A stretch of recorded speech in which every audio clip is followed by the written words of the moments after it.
Hello everyone, আসসালামু আলাইকুম। আমি সুজন, তোমাদের সুজন ভাইয়া। আজকে তোমাদের সামনে হচ্ছে কি এসএসসি 26 ব্যাচ এফআরবি হচ্ছে কি 26 ব্যাচের যে পরমাণু মডেল এবং নিউক্লিয়ার ফিজিক্সের যে চ্যাপ্টারটার উপর ক্লাস নিচ্ছি সেই চ্যাপ্টারের সিকিউ সমাধান সিরিজ নিয়ে আসছি। তো তোমাদের আমি প্রত্যেকটা টাইপ ওয়াইজ যেরকম আমরা টাইপ ওয়াইজ ক্লাসগুলো নিচ্ছিলাম সেই টাইপ ওয়াইজ প্রত্যেকটা সৃজনশীল আমরা সলভ করবো। আমরা সেই সৃজনশীল সমাধানের আজকে হচ্ছে কি আমরা এনতম কক্ষপথের ব্যাসার্ধের যে সৃজনশীলগুলো এসেছিল, যে প্রশ্নগুলো এসেছিল আমরা সেগুলো সমাধান করব। তো তোমরা যারা হচ্ছে এসএসসি 26 ব্যাচের আছো বা হচ্ছে তোমাদের এখন সামনে হচ্ছে কলেজে পি টেস্ট আছে অথবা টেস্ট হবে, তাদের জন্য এই চ্যাপ্টারটা আছে। আশা করি শেষের দিকে যেহেতু, তো এই চ্যাপ্টারের যে সৃজনশীলগুলো হবে সেগুলো তোমরা এই ক্লাসগুলো করলে তোমাদের A to Z কমপ্লিট হয়ে যাবে। তো আমরা চলো আজকে লেকচারটা শুরু করব। তার আগে তোমাদেরকে একটা কথা বলে নেই, তোমরা যারা হচ্ছে কি এফআরবি 26 ব্যাচে ফিজিক্স এবং ম্যাথ কোর্সে ভর্তি হবা তাদের জন্য এই কোর্সের কোর্স ফিটা মাত্র হচ্ছে কোনো 300 টাকা। যেই কোর্সটা তোমার এখন থেকে অক্টোবর থেকে শুরু করে একদম কি যে তোমাদের যে এইচএসসি রেজাল্ট দিবে তার 1 থেকে 1.5 মাস আগে বা 2 মাস আগে আমরা সিলেবাসটা কমপ্লিট করব। শুধু ফিজিক্স আর ম্যাথ যারা ভর্তি হবা, এটা হচ্ছে আমার হোয়াটসঅ্যাপ নাম্বার, এই নাম্বারে তুমি যোগাযোগ করে কোর্সে ভর্তি হয়ে যাও। তোমাকে A to Z একদম কমপ্লিট করে দেওয়া হবে। তো চলো আমরা আজকের প্রশ্নটা শুরু করি। তো আজকের প্রশ্ন শুরু করার আগে আমরা একটা সূত্র জানা লাগবে। সেই সূত্রটা হচ্ছে একটা হাইড্রোজেন পরমাণুর এনতম কক্ষপথের ব্যাসার্ধ সূত্রটা। হাইড্রোজেন পরমাণুর এনতম কক্ষপথের ব্যাসার্ধ সূত্র, এনতম কক্ষপথ কক্ষপথের ব্যাসার্ধের সূত্র, ব্যাসার্ধের সূত্র। আমার এই সূত্রটা আমার লাগবে, একটু আগে তোমাকে বুঝাই দিই তাহলে তোমার বুঝতে একটু সুবিধা হবে। মনে করো এটা একটা হাইড্রোজেন পরমাণু বা এনতম কক্ষপথ, যে কোনো একটা পরমাণু এনতম কক্ষপথ। তাহলে মনে করো এটা হচ্ছে তার কেন্দ্র। এই কেন্দ্র থেকে এক একটা কক্ষপথে নির্দিষ্ট পরিমাণ কি থাকে, ইলেকট্রন থাকে না? আমরা নির্দিষ্ট পরিমাণ ইলেকট্রন থাকে, তার জন্য ধরে নাও আমরা এটা এন-তম কক্ষপথ। কত? এন-তম কক্ষপথ। এন-তম কক্ষপথ হলে এখানে একটা ইলেকট্রন থাকবে। মনে করো এখানে একটা কি আছে, ইলেকট্রন আছে, এখানে একটা ইলেকট্রন আছে এবং এখানে কেন্দ্রে কি থাকে, প্রোটন নিউট্রন থাকে। এদের মধ্যে আকর্ষণ বিকর্ষণ কেন্দ্রমুখী বল। তো এই জায়গার যে ব্যাসার্ধটা এখান থেকে এটুকু ব্যাসার্ধ, সেটা হচ্ছে আমার কথা আর এন। আর এইখানে যে ইলেকট্রনটা আছে সেই ইলেকট্রনের একটা কি আছে, বল আছে, সেই ইলেকট্রনের বল হচ্ছে এন। আর ই হচ্ছে কি ইলেকট্রনের চার্জ। আমার এই সূত্র অনুসারে আমরা কি পাই যে হাইড্রোজেন পরমাণুর এনতম কক্ষপথের ব্যাসার্ধ যে সূত্রটা, আমরা যে সূত্রটা পড়ছি হাইড্রোজেন পরমাণুর এনতম কক্ষপথের ব্যাসার্ধ সূত্র, তাহলে সেই ক্ষেত্রে সূত্রটা কি, আর এন ইকুয়াল টু হচ্ছে আর n equal to epsilon naught a square divided by pi m square into কত, এন স্কোয়ার। এটা আমরা হাইড্রোজেন পরমাণুর প্রথম কক্ষপথ বা এনতম কক্ষপথের ব্যাসার্ধ সূত্রটা পড়ে আসছি। তোমরা এই সূত্রটা জানো।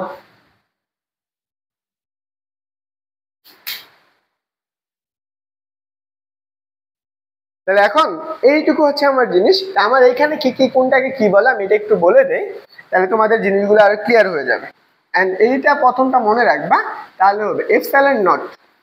এপসাইলন নট হচ্ছে ব্যাধনযোগ্যতা, এর একটা মান আছে। সে মান কত, 8.5 ইন্টু 10 টু দি পাওয়ার কত -12 হচ্ছে কত আমাদের কুলম্ব স্কয়ার, হচ্ছে কি পার নিউটন পার কত মিটার স্কয়ার।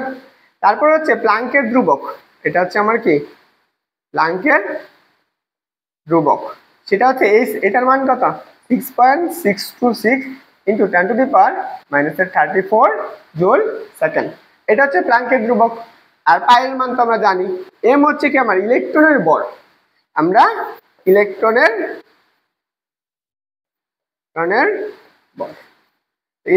বল এম দ্বারা প্রকাশ করা হয়, সেটা কত 9.1 ইন্টু কত 10 টু দি পাওয়ার -31 কেজি।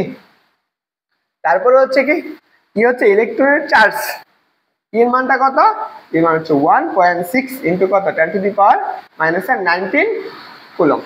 এইটুকু হচ্ছে আমার আজকের প্রশ্ন, জাস্ট এতটুকু জানলে হবে। এখন বাইরে বৃষ্টি হচ্ছে, জানি না তুমি আমার কথা শুনতে পারতেছো কিনা। তা আশা করি তুমি যদি কথা শোনো তো অবশ্যই ক্লাসটা মনোযোগ সহকারে করো, কারণ আমি যেখানে ক্লাস করেছি 3। তাহলে এখন চলো আমরা এই প্রশ্নটা শুরু করব। এই প্রশ্নটা আমার হচ্ছে কি চট্টগ্রাম বোর্ড 24 সালে আসে একটা প্রশ্ন। কোথায় আসছে? চট্টগ্রাম বোর্ডে আসছে। কি বলছে দেখো, একটা হাইড্রোজেন পরমাণু তৃতীয় কক্ষপথে একটা ইলেকট্রন উত্তেজিত অবস্থায় হচ্ছে কি শক্তি বিকিরণ করে দ্বিতীয় কক্ষপথে চলে আসছে। এটার গ নাম্বারটা আমরা হচ্ছে 4 নাম্বার লেকচারে করবো। হ্যাঁ, এই দেখো ইলেকট্রনের বল বলে দিছে এত কেজি, ইলেকট্রনের চার্জ বলে দিছে, প্লাঙ্কের ধ্রুবক বলে দিছে, আলোর বেগ বলে দিছে এবং এপসাইলন নটের মানও বলে দিছে। আমার সবগুলো মান তুমি জানো। কি বলছে? পরমাণু তৃতীয় কক্ষপথে ব্যাসার্ধ কত? আমার এটা একদম সহজ না প্রশ্নটা? এটা দেখো আমাদের এই প্রশ্নটা সমাধান করতে হবে। তাহলে আমার এখানে কি কি আছে আগে লিখবা। এখানে যারা দেওয়া আছে সেগুলো দেখো। আমার কি দেওয়া আছে বলতো? ইলেকট্রনের বল দেওয়া আছে এমই। কত বলছে বলতো? 9.1 × 10⁻³ কেজি। তারপরে কি দিছে? ইলেকট্রনের চার্জ ই দিয়ে দিছে। কত বলছে? 1.6 × কত 10⁻⁻19 কুলম্ব।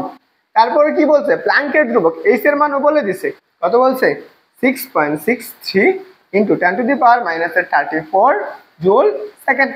এবং আরেকটা কি লাগবে? আরেকটা লাগবে এপসাইলন নটের মান। আমরা এটাও জানি 8.85 × 10⁻12 হচ্ছে কত কুলম্ব স্কয়ার পার কত নিউটন পার কত মিটার স্কয়ার। আমার এইটুকু আমরা জানি, তাই তো? এখন আমরা কি কি জানি বলতো? আমরা n-তম কক্ষপথে ব্যাসার্ধ সূত্র জানি। আমরা জানি, আমরা এখানে লিখব আমরা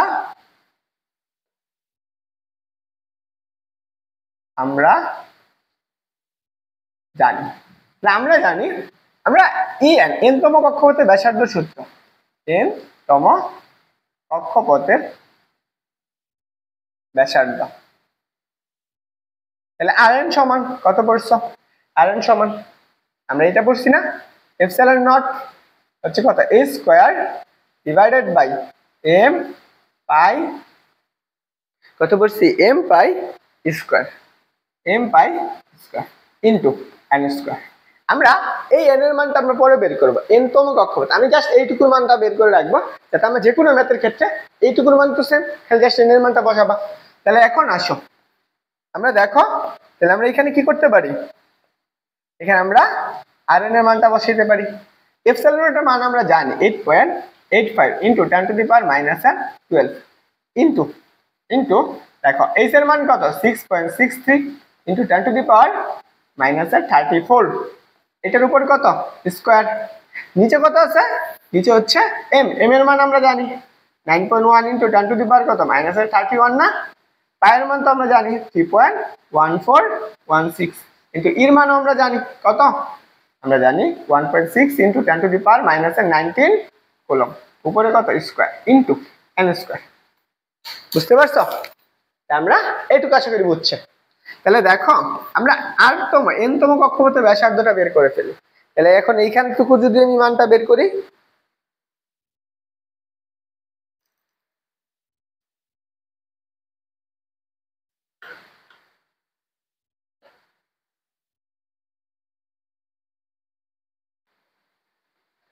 ওকে দেখো আমার এখানে যে মানটা পাবো সেটা আমরা যদি এই মানটা তুমি বের করো, এখান থেকে তুমি একটা মান পাবা, সেই মানের সাথে তুমি কি করবা? এটার উপর কত স্কয়ার দিয়ে দিবা।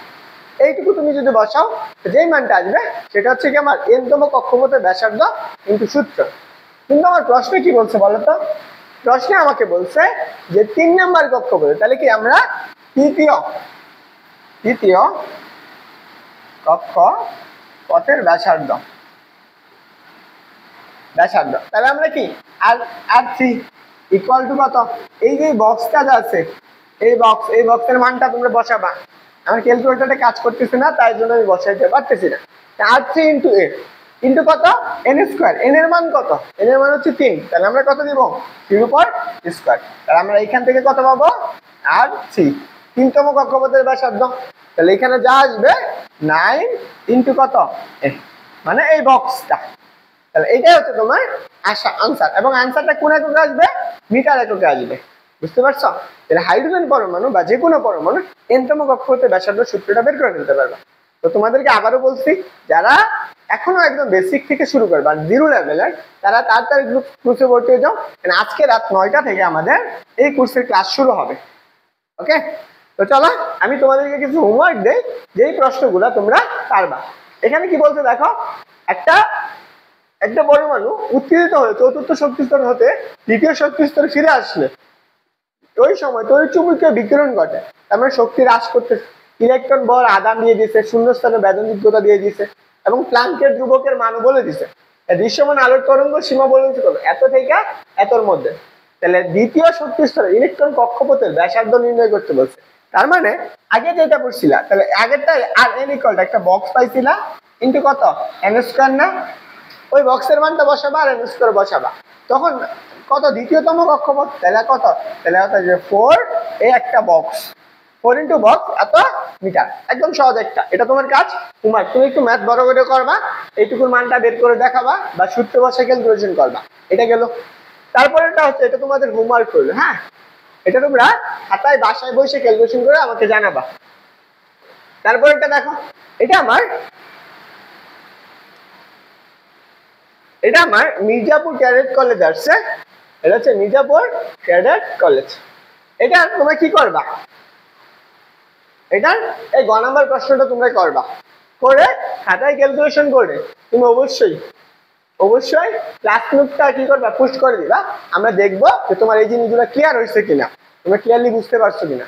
তো সবাই এই পর্যন্তই, আজকের ক্লাস এই পর্যন্তই থাকলো। তোমরা সৃজনশীলটার সমাধান করে অবশ্যই আমার গ্রুপে পোস্ট করবা। অবশ্যই কি করবা, প্রথমে আমার এই যে ছবিটা দিবা, তারপরে খুব সুন্দর করে ক্লাসের নোটটা দিবা এবং কি ক্লাস করবা, এবং ওই যে দুইটা হোমওয়ার্ক দিচ্ছি সেই দুইটাও করে নিয়ে তারপর করবা। আর যদি তুমি পারো ওই দুইটা ভিডিও আকারে কমেন্ট করে জানাবা, তুমিও নিজে একজন টিচার হয়ে যাবা। বুঝতে পারছো? সবাই ভালো থাকো, সুস্থ থাকো, আসসালামু আলাইকুম।